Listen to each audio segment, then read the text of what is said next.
Bien, mais alors bonjour à tous. Aujourd'hui, je vais enlever l'électrovanne de suralimentation, ou plus communément appelée N205, sur mon Audi A6 2 litres TFSI. Donc c'est pas difficile à enlever, la seule chose qu'il faut être précautionneux. Donc avant toute chose, j'ai passé un coup de soufflette aux alentours de la vanne. La vanne, elle est là, hein, c'est celle-là, la 205. Parce que sur le manuel, ils disent qu'il ne faut absolument aucune impureté. Alors, pour la démonter, c'est pas difficile.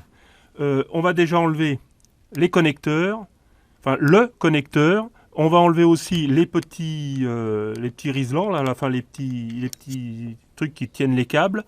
Et après, avec une clé Torx T20, je vais enlever cette vis-là et l'autre, qu'on voit, je ne sais pas si on la voit très très bien, elle est dans l'ombre. Ici, on la dévisse, hop, on sort l'ensemble et après on remet la neuve.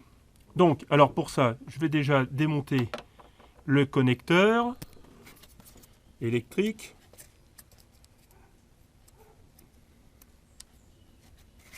Voilà, c'est fait. Mes petits machins là, mes petits risants qui tiennent les câbles. Évidemment, ça s'enlève pas facilement. Ça serait trop facile sinon. Alors, peut-être comme ça. Parce que sinon, il faut tout démonter. Il faut remettre d'autres riselants, d'autres serre-câbles. Donc, on va voir si on peut l'enlever comme ça. Bon, apparemment, il veut pas. Alors, on va se faire autrement. Voilà. Alors, avec bien du mal, j'ai réussi quand même à enlever tous mes petits câbles. Voilà. Et maintenant, comme je vous avais dit, je vais enlever cette vis de Torx plus celle qui est derrière. Alors, c'est un Torx de 20. Alors, c'est pas serré fort. Hein. C'est serré, normalement, la force, c'est 4 newtons. Voilà, donc ça y va. C'est très facile.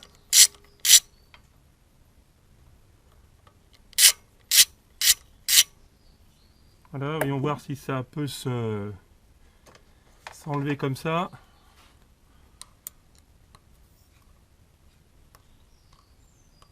Non, la pince, l'aimant ne fait pas. On va essayer avec l'autre alors. Voilà.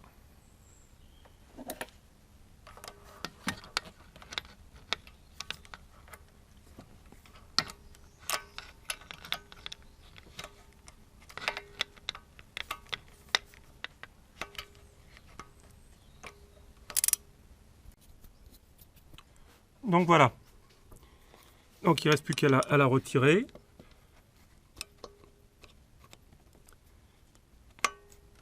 Là, normalement derrière j'ai de l'huile. Voilà, il y a de l'huile. On va la mettre là. Voilà. Et maintenant, on remet tout de suite la nouvelle en y mettant sur le joint, là, enfin sur le plan, un peu d'huile moteur. Donc on fait attention qu'il n'y ait pas d'impureté qui rentre dedans. Et on graisse la prochaine, enfin la neuve. Là, on voit pas tellement bien ce qui se passe à l'intérieur. Voilà. Donc je vais remettre la nouvelle.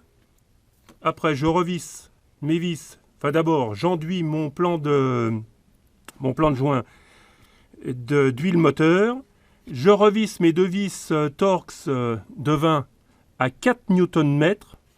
Je remets mes connecteurs et mes câbles. Et c'est fini pour ce changement de N205. Voilà. Et ben ce petit tuto sur la manière de changer une vanne de suralimentation ou une 205 est terminé. Je vous dis à bientôt sur ma chaîne pour d'autres vidéos ou d'autres tutos. Allez, ciao, ciao!